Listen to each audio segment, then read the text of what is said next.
Depois de um painel super interessante, a gente tem mais um agora, para falar de um assunto muito pertinente. Eu passei os últimos 6 anos no continente africano, e a questão energética é algo urgente, não só na África, no mundo, mas a gente precisa debater isso de uma forma ampla, clara e pragmática, né?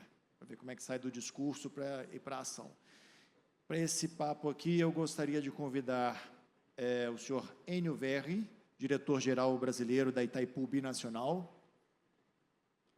O professor Carlos Lopes vai fazer uma participação virtual, que é o professor honorário da Nelson Mandela School of Public Governance, Faculdade de Comércio, Universidade da Cidade do Cabo.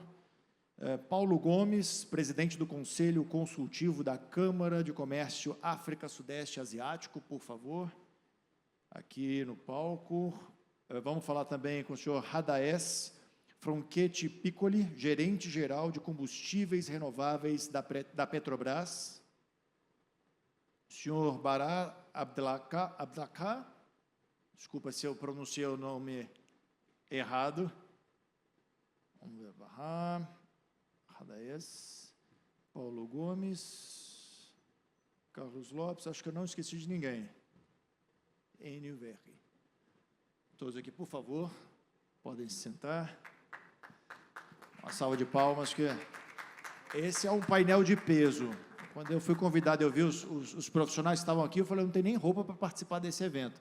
Mas vamos lá, porque eu tenho certeza que nós temos muito a falar. Essa questão da transição energética, como eu disse, é um assunto extremamente importante. Nos 6 últimos anos, 6 anos em que eu cobri o continente africano, esse era um assunto muito recorrente. Da mesma forma que a gente fala sobre transição energética, a gente fala...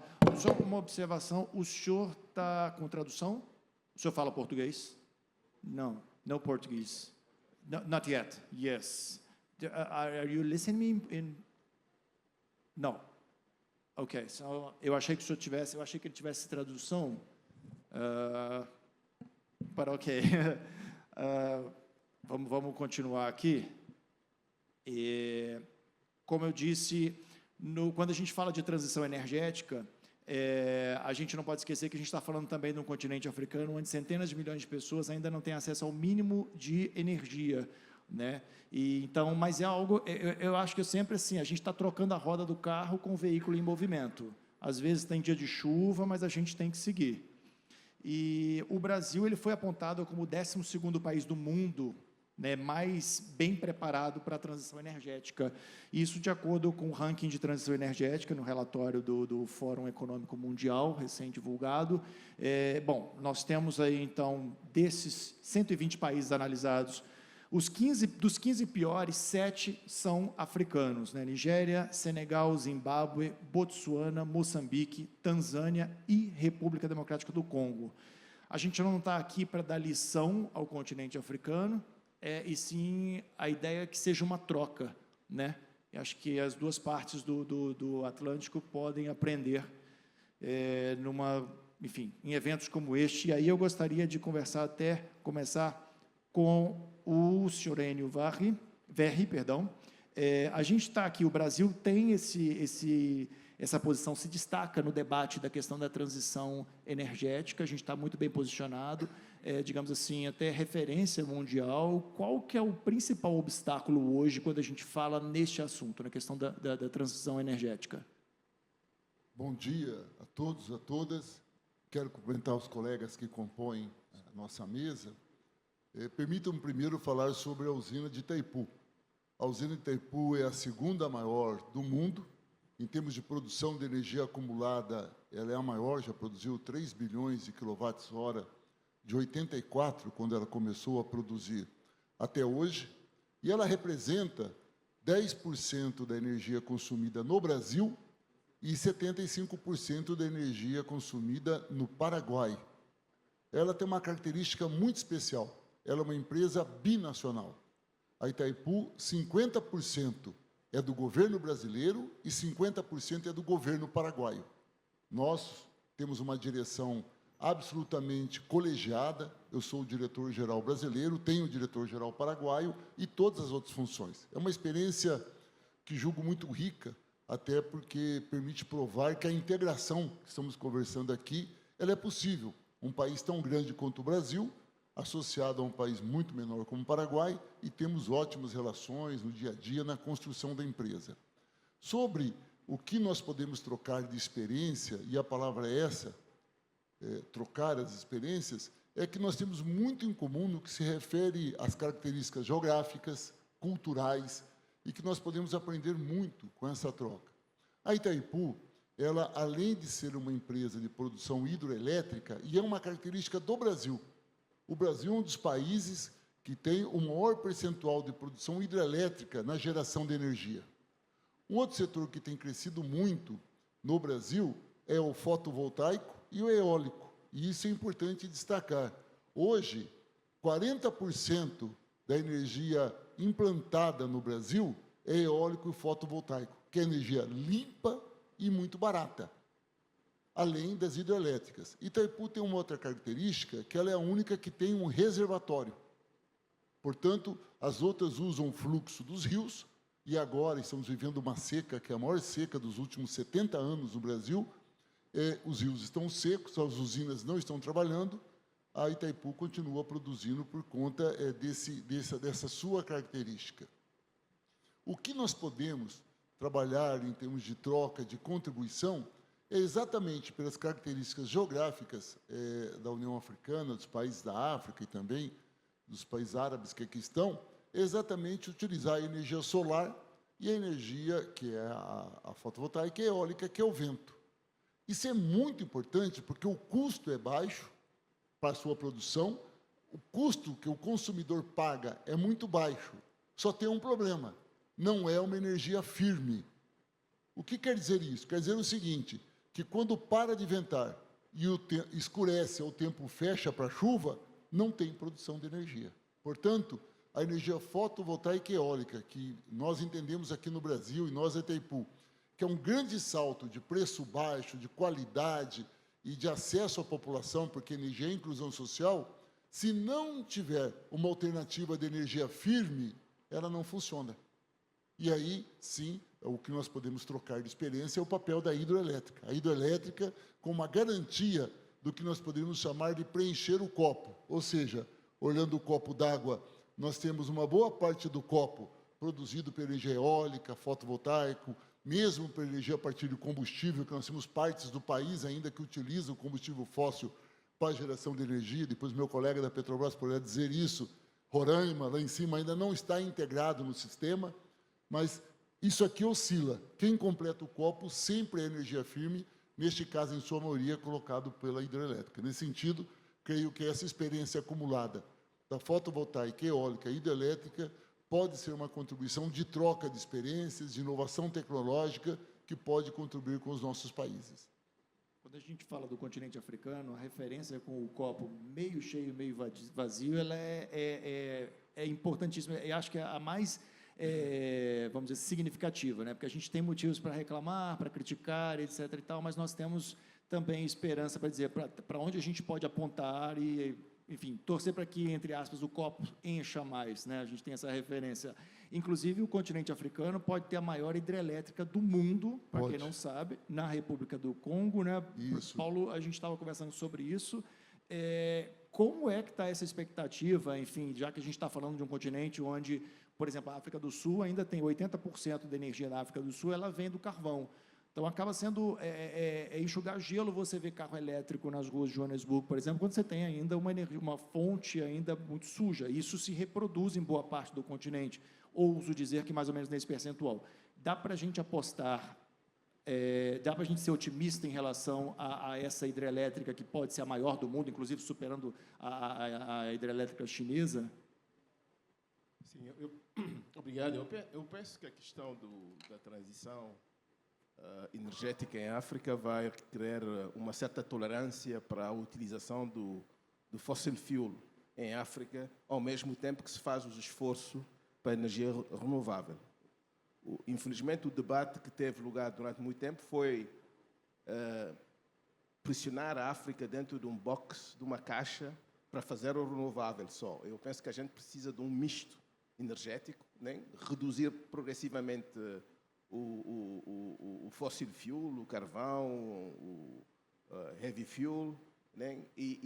Porque a questão de ir diretamente para a energia renovável requer muita coisa. Primeiro, essa importância de ter o base load, né, mínimo para a nossa industrialização. Não é fácil industrializar com energia renovável, né?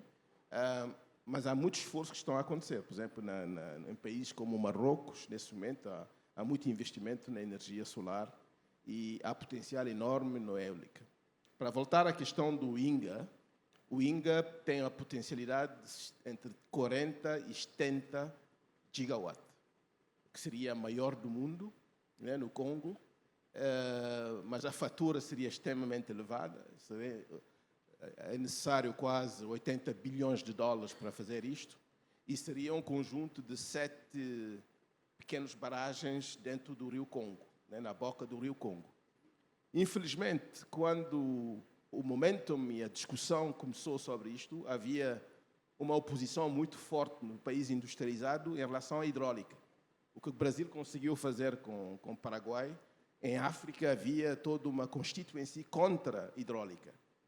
Eu estive no Banco Mundial durante muitos anos e havia muita pressão para que o Banco Mundial não fosse financiar hidroelétrica, né? Agora a coisa está a mudar, essa é a boa notícia. Neste momento há uma equipa que está a trabalhar com o Banco Mundial, com o Congo e outros países, porque não é só construir a barragem, né? Essa barragem deverá produzir energia para a África do Sul, Angola.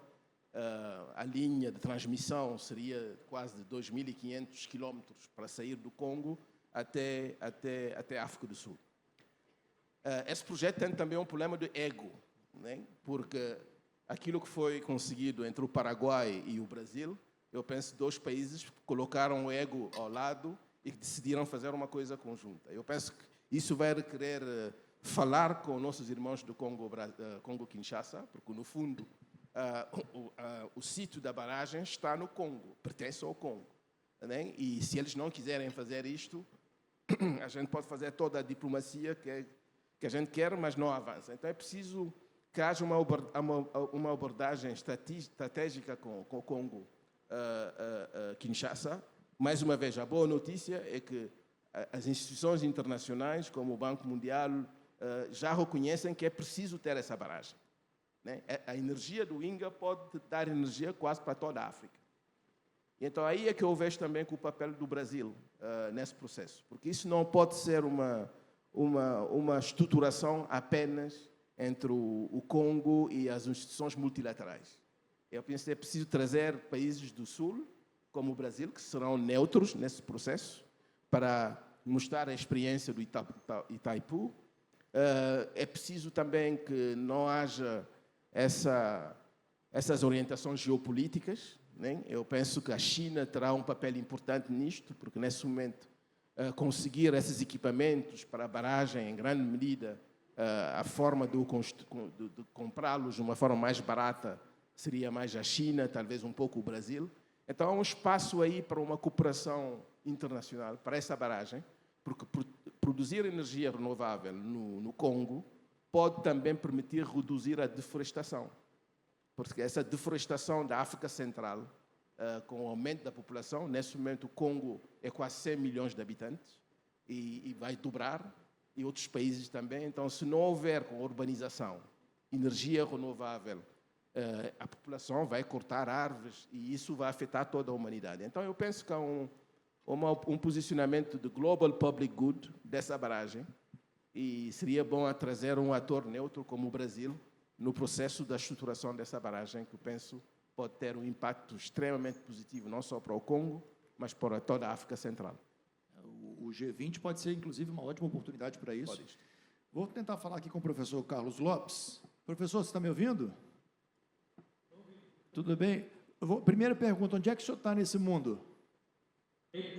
Cape Town. Eu achei que esse evento ia ser a oportunidade que eu ia conhecer o senhor pessoalmente. Já te entrevistei várias vezes. Quando eu estou em Cape Town, mando mensagem para o senhor nunca está aí. Enfim, um dia a gente se encontra.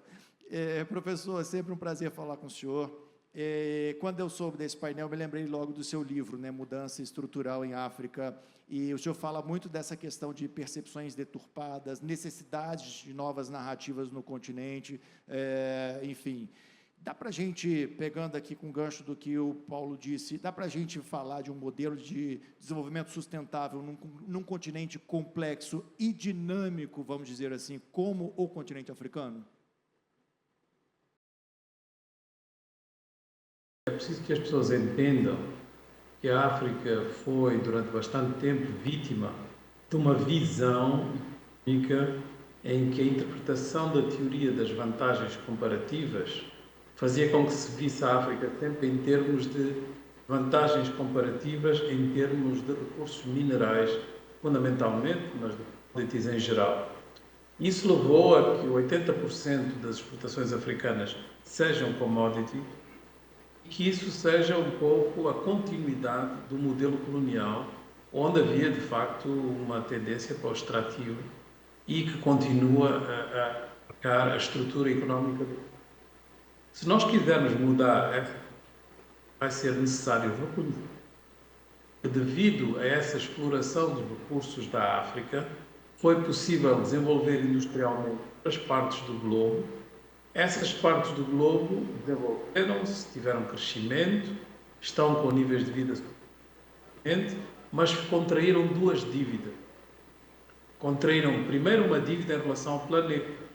Fizeram isso com consequências climáticas que não foram criadas pelos africanos. E a segunda dívida é que fizeram isso provocando níveis de desigualdade muito elevados. E, portanto, nós não vamos poder corrigir uma dívida sem corrigir a outra. Não vamos poder resolver o problema climático sem resolver o problema da desigualdade. Porque é preciso reconhecer que a África tem pouco acesso ao mercado de capitais, são as economias menos financiadas do mundo, elas têm cerca de 1% do financiamento global para 1,3 bilhões de pessoas, quase da população atual do planeta, e dentro em breve a África terá 1/4 e até o final do século 1/3 da população mundial, e portanto não é possível imaginar que vai continuar a desenvolver-se com 1% de acesso ao crédito. E para nós tentarmos entender, digamos, as consequências deste problema de liquidez, nós vamos ter que entender que há muitas promessas que são feitas de reparação em matéria climática, nomeadamente toda a discussão sobre financiamento climático, que são apenas declarações. A tradução de tudo isso na prática é muito pouco dinheiro que chega à África, e as grandes reformas que são anunciadas normalmente acabam por ser apenas compensações muito marginais em relação a este déficit. Portanto, se nós temos um continente que tem 600 milhões de pessoas sem acesso à eletricidade, nós não vamos poder resolver esse problema fazendo apenas mitigação, que é o que as energias renováveis oferecem. Nós vamos ter que fazer aquilo que o Paulo disse, não é? Quer dizer, uma mistura de mitigação, mas também de reparação do nosso problema de acesso, que é muito diferente do problema de segurança energética. E esse problema de acesso requer que a gente utilize todos os meios possíveis, incluindo os combustíveis fósseis. Claro que nós não devemos dar preferência aos combustíveis, mas os africanos dizem muito facilmente qual é a resposta a todos aqueles que lhes fazem pressão. A resposta é pôr o dinheiro no lado em que eles acham que está bem. Portanto, se nós tivermos acesso a capitais para energias renováveis, o potencial da África é o maior do mundo. Mas se evidentemente não tivermos acesso a esses capitais, o dinheiro que chega para combustíveis fósseis, é isso que os africanos vão utilizar. Portanto, não está muito no nosso campo poder decidir exatamente quais são as prioridades, para além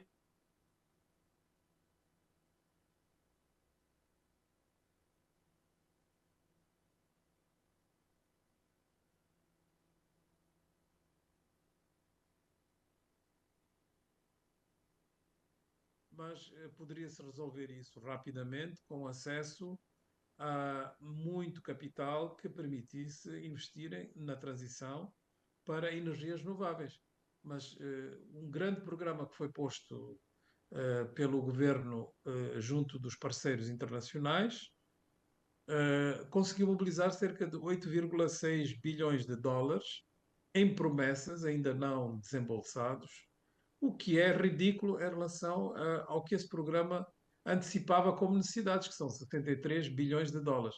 Agora, só para nós podermos ter uma ideia, 63 bilhões de dólares, se fossem financiados, seria o maior programa da África. Mas isso é ridículo, porque 63 bilhões de dólares é mais ou menos aquilo que os Estados Unidos vão agora gastar para reparações em relação aos dois fenómenos de mudança climática extrema que foram os furacões Helena e Milton. Portanto, nós temos aqui uma assimetria que não é reconhecida e que põe a África numa situação em que parece que ela é que não quer fazer as coisas, ou parece que não sabe fazer as coisas. Mas não tem nada a ver com isso, tem a ver mais com a falta de acesso a capital. Um país como a Etiópia, que é um dos mais pobres do mundo, acabou de terminar uma represa que é a maior da África, a Ethiopia Renaissance Dam, e essa represa teve que ser financiada completamente com as economias da Etiópia, porque nenhuma instituição financeira internacional quis dar dinheiro à Etiópia. Portanto, isto dá-se uma ideia de que o nosso problema não é fazer Itaipu, é poder ter acesso a capital que permita fazer Itaipu. Olha, como o senhor não está aqui, se o senhor quiser fazer alguma intervenção, de repente pegando carona com que alguma coisa, alguém está falando aqui, por favor, me chama, mas eu vou voltar com o senhor. O mesmo serve para todos aqui, e eu queria trazer agora para essa discussão o Radaes, que é gerente geral de combustíveis renováveis da Petrobras. A gente estava conversando, né, e a gente reparou nessa logo aqui, não sei se vocês viram, como o Brasil e o continente africano estão facilmente conectados, né? Se fosse um quebra-cabeça, daria quase para a gente encaixar ali, né, a costa brasileira, a costa ali do oeste africano. Como é que está hoje a presença da Petrobras na África? Dá para a gente falar que há ainda oportunidades em comum, já que a gente está falando dessa questão de parcerias, não necessariamente chegar lá e ensinar, como o próprio professor Carlos Lopes colocou, quer dizer, a Petrobras pode participar dessa transformação, desse investimento estrutural no que diz respeito à transição energética no continente africano? Ótimo. Bom, primeiramente, bom dia a todos. Obrigado pelo convite por participar desse painel. É uma honra estar aqui com os colegas de bancada. E a gente estava conversando no início, né, Vinícius, antes de entrar aqui no evento, justamente dessa semelhança entre não só o formato do continente africano com o Brasil, mas também as semelhanças entre o encaixe que acontece na nossa costa leste com a costa oeste africana, e isso, para a gente, na Petrobras, em termos geológicos, tem muito significado. Existe uma série de conhecimentos do ponto de vista de camadas geológicas estruturais que vieram sendo formadas ao longo de milhões e bilhões de anos e que facilitam o nosso conhecimento em exploração de petróleo offshore, e não é à toa que nós estivemos no nosso processo de internacionalização explorando uma série de oportunidades no continente africano, especialmente na costa oeste. Tentando juntar um pouco do que cada um já trouxe aqui, né? O doutor Enio trouxe muito à luz a questão de Itaipu, e eu acho que ela é um símbolo muito grande do sucesso brasileiro. Ela é um colosso, né? É um empreendimento binacional que demorou 10 anos e que colocou o Brasil numa vanguarda em termos de matriz energética renovável. A gente, hoje, chega em qualquer fórum, não só aqui, que a gente está discutindo a relação Brasil-África, mas a gente vai para a Europa, a gente vai para os Estados Unidos, a gente vai para a Ásia e consegue estampar com orgulho o percentual de energia renovável que o Brasil atende à sua população. São justamente por empreendimentos desse tipo, onde a gente perpassou discussões de ego, né, para fazer um arcabouço que ficasse de pé suficientemente, de engenharia, que são desafios muito grandes, e conseguiu colocar de pé toda essa matriz. O painel anterior apontou a Embrapa, né, que também é outro orgulho desse país em termos de desenvolvimento tecnológico, e a gente assinou há pouco tempo um acordo de cooperação com a Embrapa, no sentido de desenvolver biocombustíveis justamente por enxergar que tem essas oportunidades. A Petrobras, por questões internas, fez um movimento de retração recente e não só se retirou da África, mas se retirou de uma série de posições internacionais. Depois de um certo tempo, a gente reorganizou a casa e agora estamos voltando a fazer exploração internacional. O caso da África foi um dos casos mais felizes de internacionalização. A gente teve 2 grandes campos offshore, Akpo e Agbami, na Nigéria, que, sem medo de errar, era o que sustentavam a nossa operação internacional. Eu costumo dizer que não só as questões técnicas de engenharia envolvidas, mas também as semelhanças culturais entre os 2 países foi o que facilitou muito o entendimento. Negócios são feitos por pessoas que têm um histórico, que têm interesses, que têm estratégias comuns. Então, isso é muito importante. Uma reflexão só que eu gosto de fazer, quando a gente fala muito de África e Brasil, sempre se pensa muito enquanto nações, né, enquanto sociedades provedoras para o mundo. E eu acho que a gente tem que inverter um pouco essa lógica. Vamos tentar pensar, a gente já falou aqui em bilhões de anos, né? Eu gosto de pensar no longo prazo, mas um pouquinho menos do que bilhões de anos. Vamos pensar 75 anos atrás, 1950, e vamos pensar 75 anos para frente. Todos esses projetos que nós estamos discutindo aqui são projetos de longuíssimo prazo. Então, quando eu faço uma decisão de investir em um campo de petróleo, em uma eólica, em uma solar, eu vou casar com essa decisão por décadas. Então, eu tenho que entender quais são os movimentos globais que estão acontecendo. Se a gente olhar o continente africano em 1950, era um pouco menos de 300 milhões de pessoas. Quem tirou uma fotografia hoje, já foi colocado no painel anterior aqui, a gente está falando de 1,4 bilhão de pessoas. Se a gente olhar para 2050, 2100, nós estamos falando de 4,5 bilhões de pessoas. Então, existe um deslocamento perceptível da discussão, não só de transição energética, mas de segurança alimentícia, de redução, né, das emissões globais, saindo das sociedades europeia, americana, e voltando para africana, asiática, sul-americana, né, Caribe e Central. Então, esses pontos são muito relevantes quando a gente pensa quais os movimentos que a gente vai fazer. Não à toa, alguns meses atrás, a gente voltou a se reposicionar no continente africano. A gente adquiriu uma participação na formação de Orange, na África do Sul. Então, é um dos exemplos de como a Petrobras tem enxergado esse posicionamento. Para além dessa questão de ir para o continente africano enquanto aquilo que a gente já sabe fazer, que é a produção, exploração de óleo e gás, especialmente no mar, onde a gente consegue ensinar, né, uma série de companhias, a gente tem essa expertise. Qualquer discussão justa que passe por fazer uma transição energética em nível global vai necessariamente explorar as potencialidades de Brasil e África. E eu vou dar um exemplo que não é nem uma perspectiva, mas é o que aconteceu de fato. A Alemanha tem um programa muito interessante de incentivo à produção de hidrogênio, que é produzido a partir de energias renováveis. Eles olham todo mundo que está disposto a comprar hidrogênio de matriz renovável e todo mundo que está disposto a vender. E, normalmente, existe um gap de preço. E essa conta não fecha. Ela é muito mais cara do que as pessoas estão dispostas a fechar. Então, ela faz um leilão. O governo diz quem é o que está disposto a pagar mais caro e quem é o que está disposto a vender mais barato. E aí, esse é o menor gap.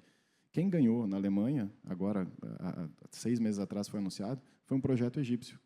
Então, a gente tem, de fato, a concretização de uma iniciativa no continente africano que disputou de igual para igual com todas as outras nações do mundo e, por competência técnica e por questões muito próprias, né, do local, obteve esse avanço. Eu entendo que esse tipo de iniciativa, multiplicado, com cooperação tecnológica, com instituições que podem fazer essa ponta, vão ser muito interessantes para as sociedades.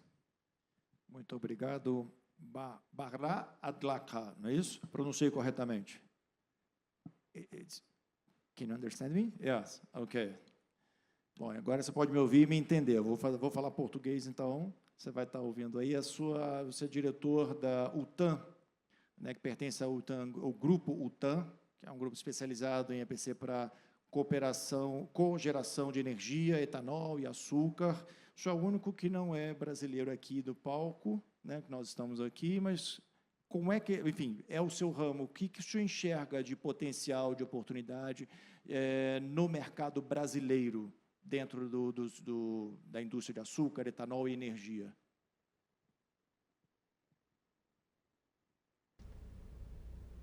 As a producer of bioenergy projects worldwide, I'm hoping to take Brazilian technologies to Africa so that we can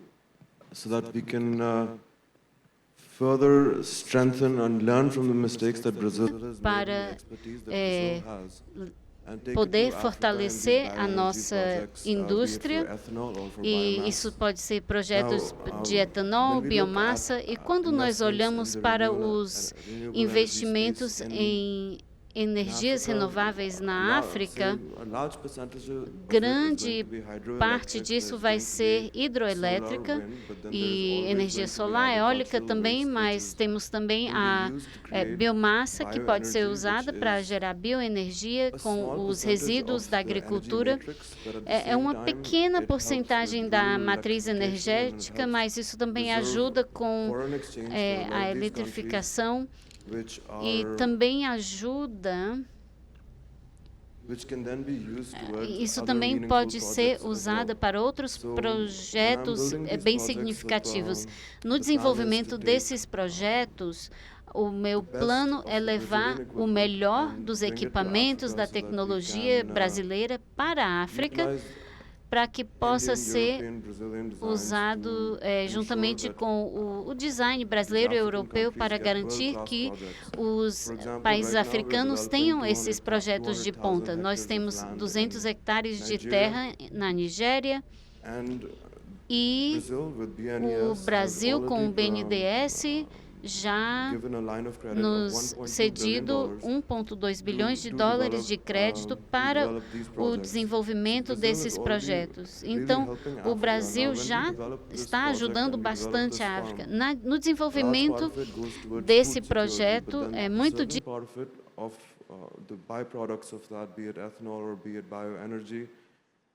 then goes towards rural electrification of that area, which then further develops those communities.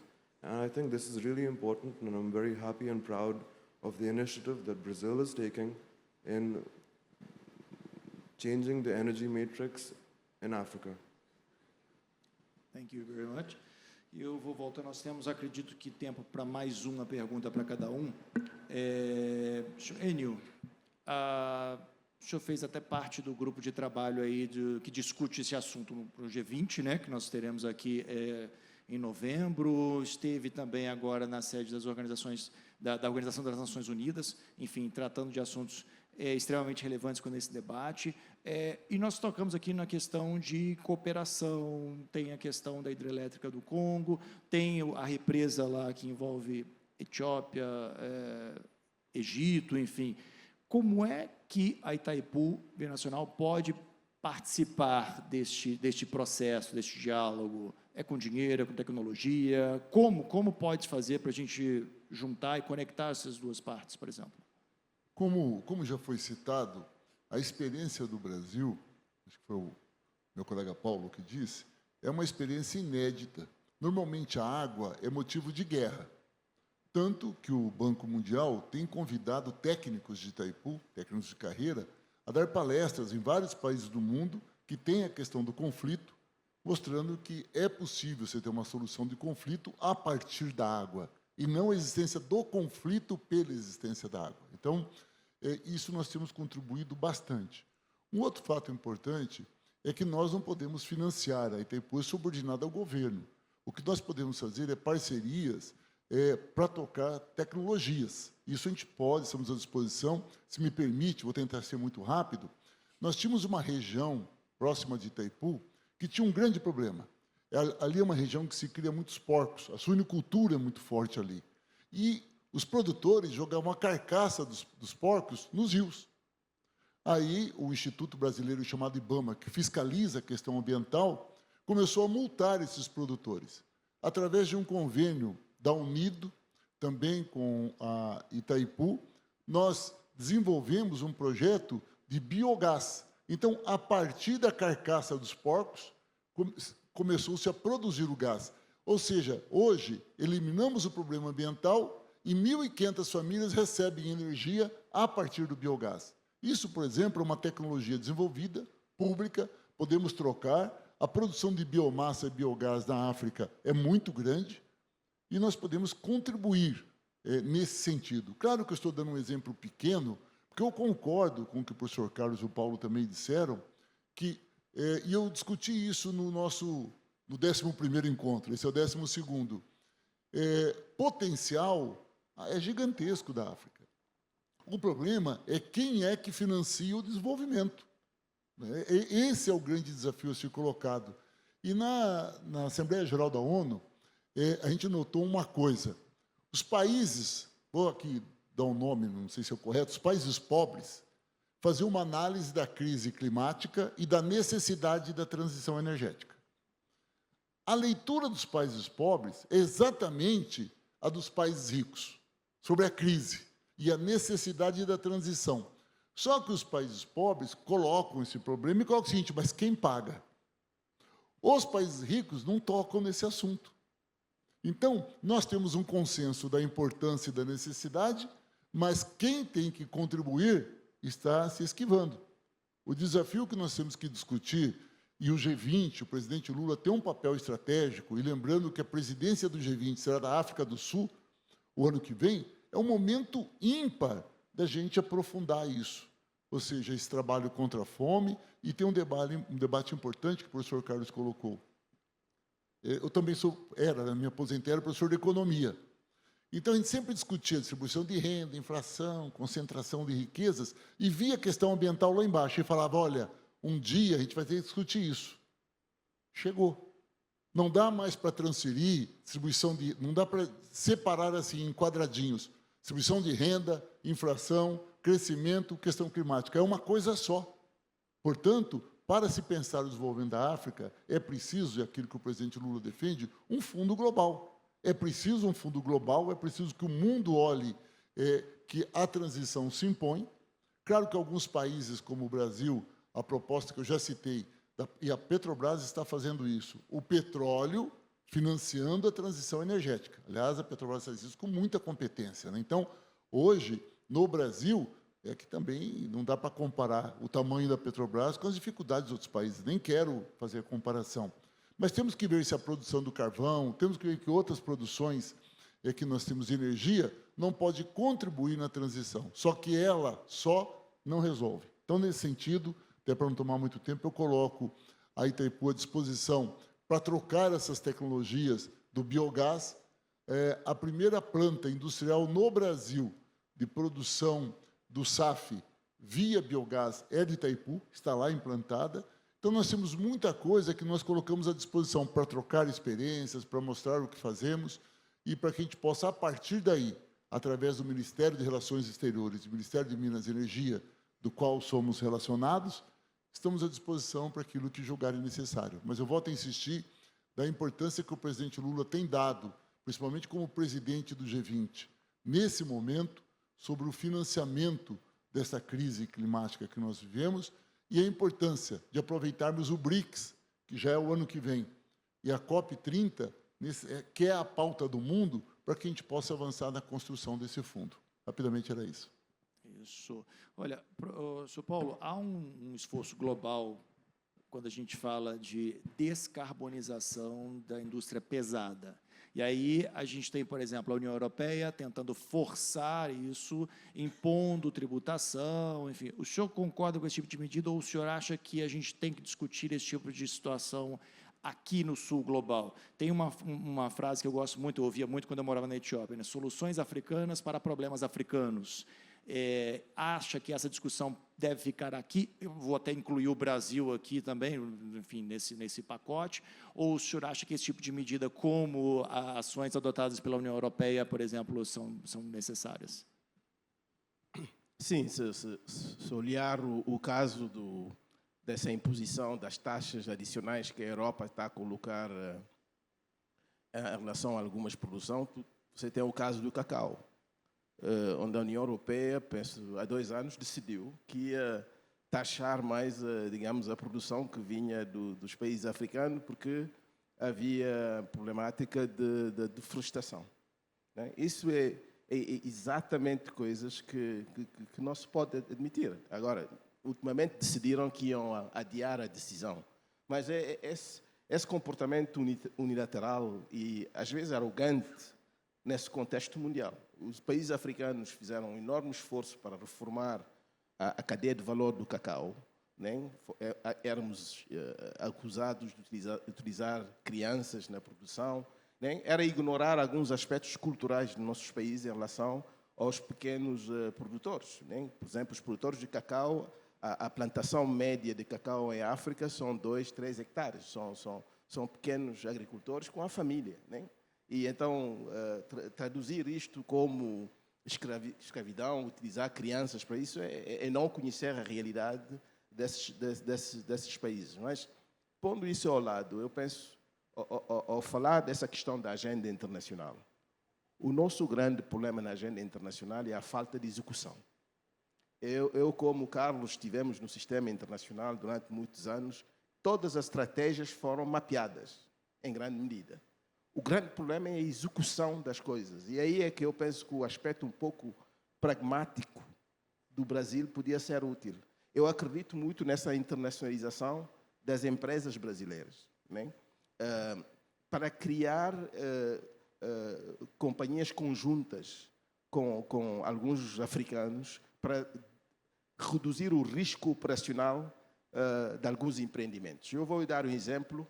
A Etiópia conseguiu, em África, mudar completamente o risco na gestão das companhias aéreas. Há 15 anos atrás, eu estive envolvido com a Ethiopian Airlines para criar uma companhia de aviação na África Ocidental. Né? Inicialmente, as pessoas estavam muito céticas sobre isto. Mas o que aconteceu? A Ethiopian Airlines veio, aceitou entrar com 35% na empresa. Nós fomos buscar outros acionistas, né, bancos e individuais, empresários africanos. Agora, essa empresa é a empresa aérea mais rentável depois da Ethiopian Airlines. No ano passado, o net income dessa empresa na África Ocidental foi 35 a 40 milhões de dólares. Né? Então, eu acredito que temos que passar por uma nova fase agora, de utilizar uma visão da internacionalização das empresas brasileiras e criar empresas conjuntas para desenvolver alguns setores. Porque o risco agora é um risco de execução, para além da questão que o Carlos falou, que é a questão do capital. Né? As pessoas esquecem que a África não tem a oportunidade que os outros países do Ocidente e mesmo na América, da formação do capital. Né? A gente não foi à conquista de países, a gente não utilizou o escravagismo para mobilizar capital. O capital que nós temos agora é um capital que temos que ir buscar no sistema internacional que está muito desigual. Então, eu acredito que é preciso, talvez, utilizar essa presença do Brasil no G20 para se atacar essa problemática do financiamento do capital, né? Como o Carlos diz. Não sei se o mundo vai ouvir nisto, né? Os países ocidentais, né? Porque se você vê um país como a França, que agora está muito preocupado com o pagamento da dívida, né? Que vão ser 20 ou 30 bilhões de dólares, nesse ambiente os países não prestam atenção verdadeira nesse debate internacional. Então, eu sou um pouco cético sobre os países mais ricos saltarem para uma atitude proativa na mobilização de recursos. Nós não devemos ser naivos nessa matéria, mas podemos, no Arco Sul, começar a pensar em formar companhias conjuntas, empresas conjuntas. Esse exemplo de Itaipu, exemplos na área aérea, por exemplo, como da Etiópia. Eu acredito na área da produção alimentar. São etapas iniciais até o sistema internacional nos ouvir, porque o sistema internacional vai nos ouvir. Com essa questão da nossa demografia, os Estados Unidos está preocupado agora com os africanos que estão a ir na parte da América Latina para subir para o México e invadir, né? E comer cães e gatos, como dizem nas cidades americanas, né? a nossa urbanização vai ser enorme e é uma oportunidade para o mundo, mas é também um desafio. Então, eu acredito que, utilizando essas 3 plataformas, aquela do G20, aquela da COP, né, no qual o Carlos também jogou um papel enorme na mudança da narrativa em relação à ação climática, seria de tentarmos passar mais tempo na execução, né? De um ano para o outro, eu estive nesse fórum no ano passado. Eu penso que o que a gente pode fazer agora é tentar fazer uma espécie de barômetro daquilo que se passou do ano para o outro. O que é que se passou também na política pública em relação à nossa cooperação do Brasil. O ministro falou há bocado que há coisas que aconteceram com Embrapa, mas depois não avançou. Então, temos que tentar entrar em coisas mais operacionais, mais de execução, mas, sobretudo, acredito, criar companhias conjuntas, tais como Itaipu Binacional, em áreas específicas dos setoriais, e vamos ver como é que isso vai criar um efeito bola de neve na indústria e no setor, e eu penso que isso pode ser, digamos, até a comunidade internacional entender que a África é a solução para a transformação do mundo. Ótimo. Professor Carlos Lopes, não temos muito tempo, mas, obviamente, eu não deixaria de te perguntar aí, na sua opinião, qual é a principal forma que o Brasil pode participar desse desenvolvimento energético do continente africano? Bom, tivemos esse exemplo da Petrobras, a própria BTG Pactual, antes da pandemia, tinha um fundo específico que foi criado para a África, com $1 bilhão, que depois também se retraiu. Portanto, teve um período em que os investimentos brasileiros estavam em franca expansão e agora temos um período de retração que talvez possa ser mudado, espero que seja mudado, como foi indicado aí no caso da Petrobras. Mas o que acontece é que os africanos ficaram com a impressão ao longo destas 2 décadas que a presença do Brasil na transformação do continente é uma presença de oportunidade de negócio, foi o caso, por exemplo, das construtoras, e não de criação mesmo de bases para uma certa presença, não é, na África. E acaba por ser vítima um pouco das convulsões do mundo, quando há problemas económicos, como a crise financeira de 2008-2009, ou a Covid, ou algum solavanco que aconteça agora, por exemplo, provocado pela a volatilidade das moedas e a inflação internacional, há, digamos, um movimento no sentido negativo. Portanto, este comportamento ioiô tem que ser ultrapassado para nós podermos ter uma base, digamos, mais resiliente da cooperação entre o Brasil e a África. Porque é uma cooperação que tem tudo para dar certo, porque não é por acaso que o comércio da Índia com a África há 20 anos atrás era igual ao Brasil e neste momento é o segundo maior do continente, portanto são 100 bilhões, já nem falo da China que são 210 bilhões de dólares, portanto mesmo do ponto de vista do interesse comercial, o Brasil, por causa deste engajamento não ser tão resiliente, acaba por perder oportunidades, porque esses países, eles vêm e instalam-se, não é? Instalam com capacidade de infraestruturas, com empresas. Há mais de 30 mil empresas chinesas a trabalhar no continente africano e podemos contar com os dedos de uma mão as empresas brasileiras. Portanto, aqui há de facto a necessidade de fazer o necessário para que as empresas brasileiras vejam a África não como apenas uma oportunidade comercial de curto prazo, mas como uma oportunidade de investimento e que tragam, digamos, capital, equity, para poderem se instalar e poderem tirar partido, através do seu conhecimento, das oportunidades do continente. Vou dar um exemplo apenas, porque estou envolvido diretamente nela, que é, por exemplo, a produção de carne para exportação para os mercados do Médio Oriente. que são muito importantes para os frigoríficos brasileiros, está agora a ser objeto de interesse por parte de investidores indianos que vão começar a instalar-se em África para poder fazer a exportação a partir da África, porque há países africanos onde existe enorme capacidade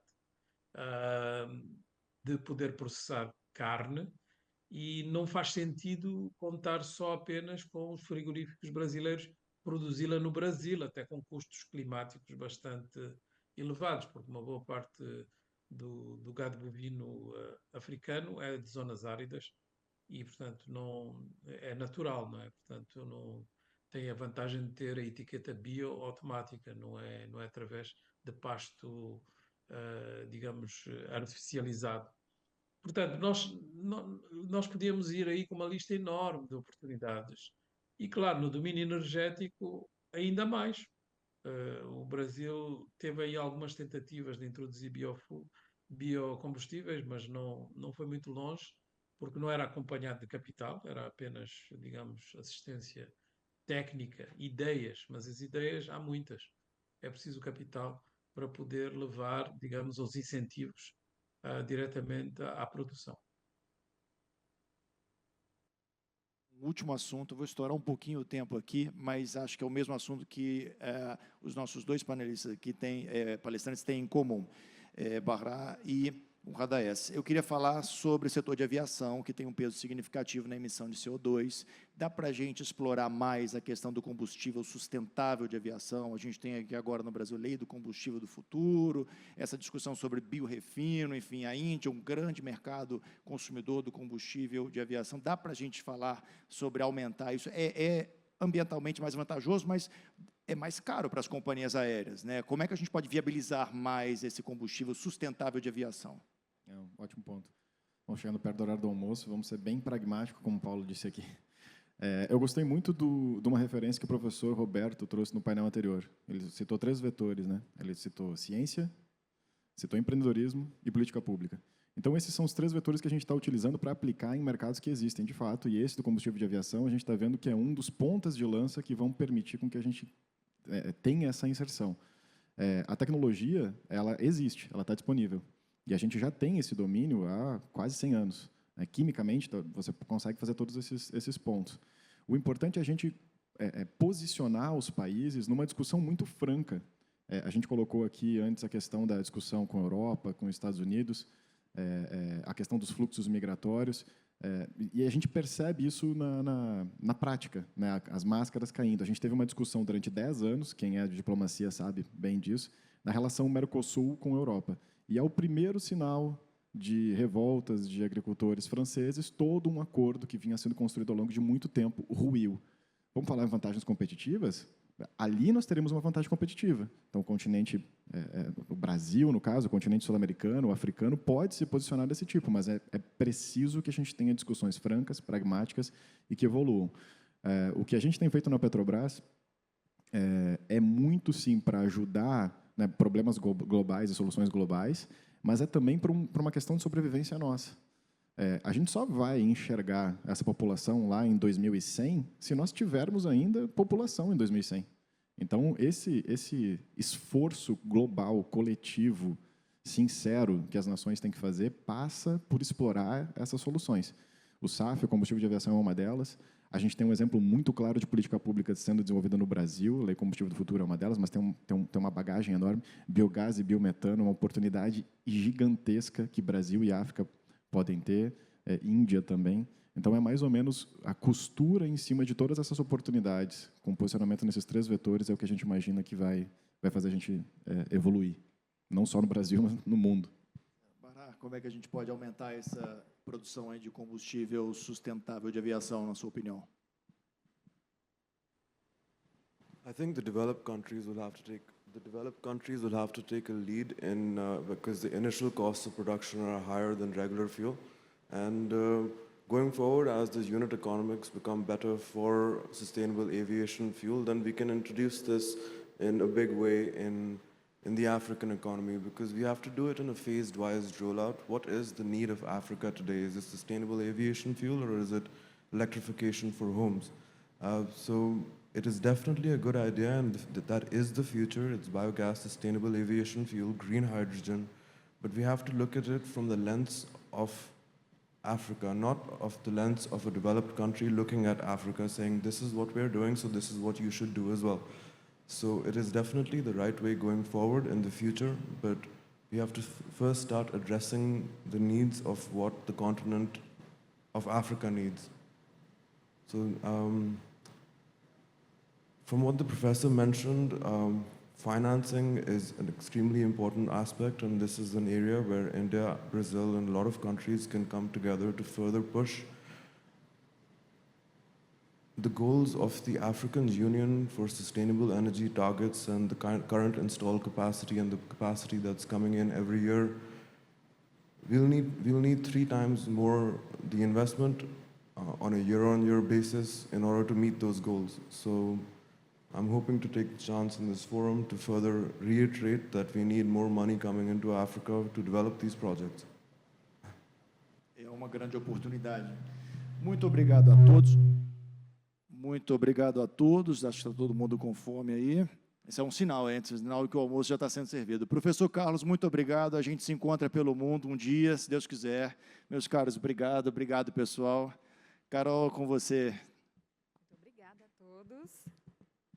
Vou puxar aqui, então, as palmas para encerrar a participação desse painel enriquecedor. Muito obrigada a todos pela presença, Vinícius, pela moderação, também professor Carlos Lopes por ter tirado um tempo para se juntar virtualmente.